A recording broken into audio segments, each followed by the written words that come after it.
Ευχαριστώ, κύριε Πρόεδρε. Κύριε Υπουργέ, κυρίες και κύριοι συνάδελφοι, η αλήθεια είναι ότι είχα σκοπό να είμαι ιδιαίτερα καταγγελτικός και οξύς, όμως μετά την πρωτολογία του κυρίου Υπουργού δεν έχω πια αυτή τη διάθεση και αυτό οφείλω να του το καταλογίσω ως μια μικρή νίκη. Λοιπόν, μία από τις πρώτες ερωτήσεις που είχα απευθύνει ως βουλευτής στον τότε Υπουργό Εσωτερικών και στο νεοσύστατο Υπουργείο Μετανάστευσης ήταν σχετικά με το σχέδιο της κυβέρνησης για το μεταναστευτικό. Και η απάντηση που είχα λάβει ήταν ότι είναι ακόμα σε διαβούλευση και ότι θα ήταν άμεσα έτοιμο. 10 μήνες μετά ακόμα είναι σε διαβούλευση αυτό το σχέδιο. Και ξέρουμε όλοι ότι το ζήτημα της αντιμετώπισης των μεταναστευτικών ροών αλλά και των προσφυγικών δεν είναι κάτι που προέκυψε επί των ημερών σας. Πολλά χρόνια αυτό το ζήτημα βρίσκεται σε εκκρεμότητα και πραγματικά η Νέα Δημοκρατία που κατέθεσε και την επίκαιρη επερώτηση δεν τα είχε καταφέρει και πολύ καλύτερα. Από το 2012 μέχρι το 2014 που είχε δεσμευτεί η τότε κυβέρνηση για τη δημιουργία 2.500 θέσεων ανοιχτής φιλοξενίας, στο τέλος του 2014, κύριοι συνάδελφοι της Νέας Δημοκρατίας, είχατε δεν είχατε έτοιμες 1.000 θέσεις. Το ποτάμι από την πρώτη στιγμή που μπήκε στη Βουλή και το προσφυγικό μεταναστευτικό ζήτημα δεν ήταν τόσο οξύ όσο σήμερα. Είχε επισημάνει την ανάγκη ύπαρξης ενός ολοκληρωμένου εθνικού σχεδίου για την αντιμετώπιση του ζητήματος. Επίσης είχε τονίσει την ανάγκη η Ελλάδα ως χώρα εισόδου μεταναστών να λάβει συγκεκριμένες πρωτοβουλίες για την ανάδειξη και διεθνοποίηση του ζητήματος. Είχαμε καταθέσει επίκαιρη επερώτηση στον Πρωθυπουργό, η οποία δεν συζητήθηκε και συνοδευόταν από συγκεκριμένες προτάσεις. Είχαμε προτείνει την ανάγκη δημιουργίας Ευρωπαϊκής Υπηρεσίας Ασύλου για την έβρεση μιας φόρμουλας για δίκαιη κατανομή των αιτημάτων. Σήμερα, κύριε Υπουργέ, στην Υπηρεσία Ασύλου υπηρετούν 60 άτομα. Το θεωρείτε αρκετό? Ξέρουμε ότι στις προσλήψεις η κυβέρνηση είχε άλλες προτεραιότητες, αλλά πέρα από τις κομματικές υποχρεώσεις, καλό είναι να λαμβάνονται που και που υπόψη και οι πραγματικές ανάγκες της χώρας. Και δεν μπορεί κανείς παρά να αναρωτηθεί, άραγε η παρούσα κυβέρνηση τι κατάφερε?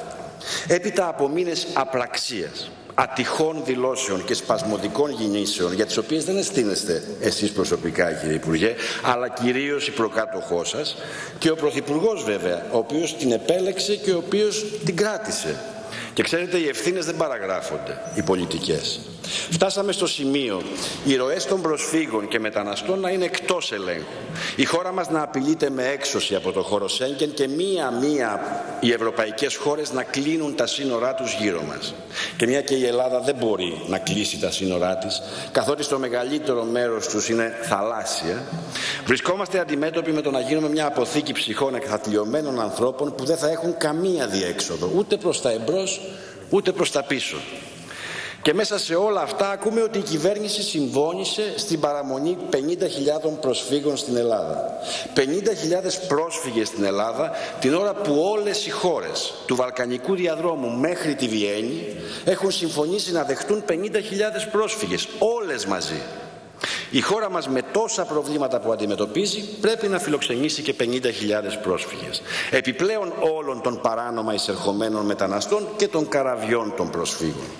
Ειλικρινά περιμένω να ακούσω από τον αρμόδιο Υπουργό τι ακριβώς περιλαμβάνει αυτή η συμφωνία και με ποιους όρους και προϋποθέσεις την αποδέχτηκε. Άκουσα κάποια πράγματα στην πρωτολογία, θα ήθελα περισσότερα και πιο συγκεκριμένα.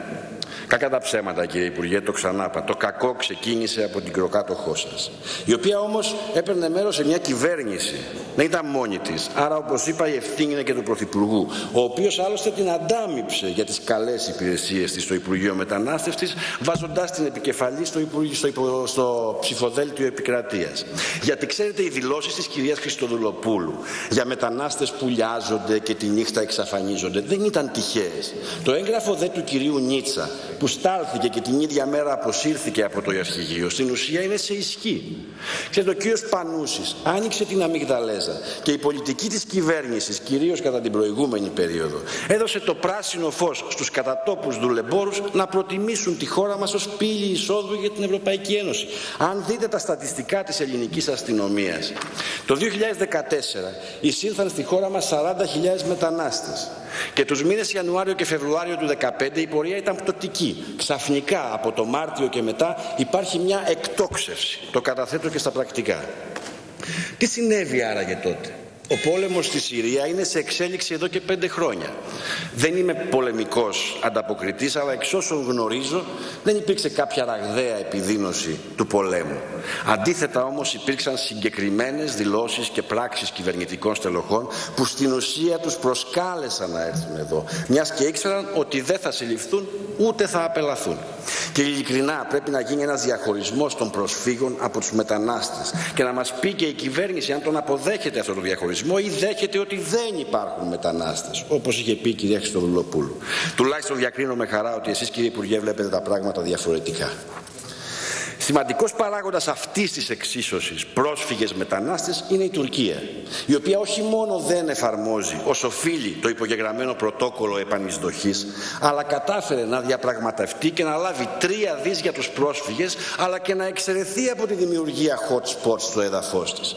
Και δεν μπορεί κάποιος παρά να αναρωτηθεί, τελικά η ελληνική κυβέρνηση τι διαπραγματεύτηκε και τι πέτυχε? Λίγο την ανοχή σας.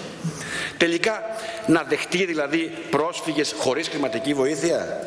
Μας είπατε στην πρωτολογία σας ότι θα υπάρξει χρηματική βοήθεια. Διευκρινίστε, απαντήστε ξεκάθαρα ποια ακριβώς είναι η συμφωνία, τι θα κερδίσουμε. Γιατί αν το έχετε δεχτεί χωρίς να έχει υπάρξει και ανάλογη κατανομή στις υπόλοιπες ευρωπαϊκές χώρες, είναι τραγικό. Ποιες δεσμεύσεις έχουμε λάβει σαν χώρα μέχρι το τέλος του έτους? Κύριε Υπουργέ, η χώρα μας κινδύνευσε τελευταία και δεν ξέρω αν κινδυνεύει ακόμα να δει την έξοδο από το Σέγγεν.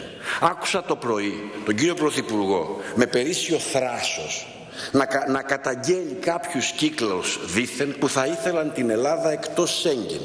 Όταν το βιντεάκι που ο ίδιος λέει ότι δεν έχει να χάσει τίποτα η Ελλάδα από την έξοδό της από το Σέγγεν παίζει σε όλα τα κανάλια. Δηλαδή κοροϊδευόμαστε μεταξύ μας. Θα κλείσω θέτοντας 2 ερωτήματα.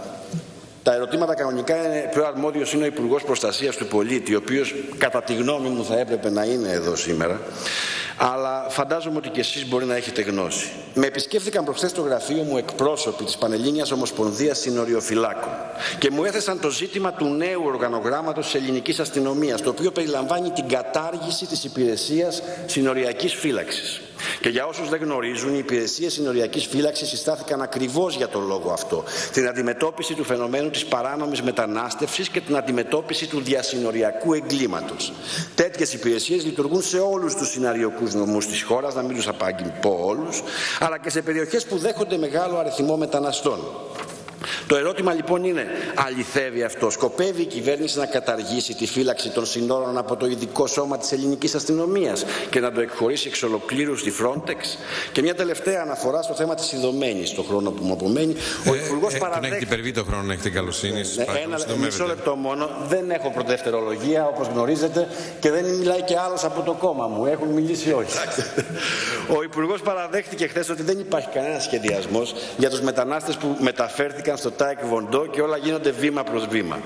Στιβάξατε άρον 2.000 και πλέον ανθρώπους στο γήπεδο, περίπου 1.000 από αυτούς αναχώρησαν και ήδη ψάχνουν εναλλακτικούς τρόπους μετάβασης στην Ευρώπη, δηλαδή άντε βρες τους.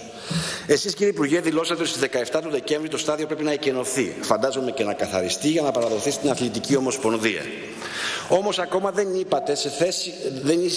είστε σε θέση, μας είπατε, να μας ανακοινώσετε τα επόμενα βήματα. Εν τω μεταξύ, χθες είχαμε επεισόδια στο Taekwondo, επενέβη δημιουργία των ΜΑΤ, είχαμε τραυματίες. Σήμερα το πρωί δε πρώτη είδηση στα site είναι η επιστολή των δημάρχων. Το ερώτημα λοιπόν είναι ποια ακριβώς είναι το σχέδιο για όλους αυτούς που δεν είναι πρόσφυγες και καταφθάνουν κατά χιλιάδες στην Ελλάδα.